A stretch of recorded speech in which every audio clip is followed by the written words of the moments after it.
ചോറുണ്ണാൻ പോവുക. അപ്പം കറികളെല്ലാം പിന്നെ തക്കാളിക്ക ഒഴിച്ച് കൂട്ടാൻ വെച്ചിട്ടുണ്ട്. ഏത്തക്കായും തക്കാളിക്കായും കൂടി ഇട്ട് വെച്ചതാണ് ഒഴിച്ച് കൂട്ടാൻ്റെ ചോറിന്.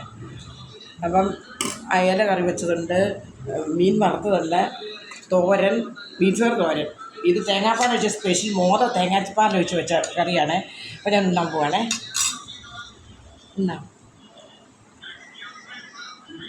ഇതിൻ്റെ കായിട്ട് തക്കാളിക്ക ചില ടേസ്റ്റുള്ള കറിയാണ്.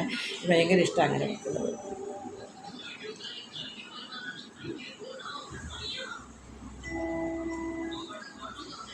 നല്ല ടേസ്റ്റാണ്.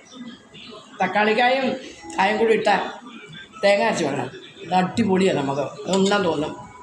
കുറച്ച് വിമർന്നെടുക്കാം. ഇത് തേങ്ങാപ്പാൽ ഒഴിച്ച് വെച്ചിരിക്കുന്ന കൂട്ടാണ്. നിങ്ങൾക്കൊക്കെ എന്നാ കറിയാ?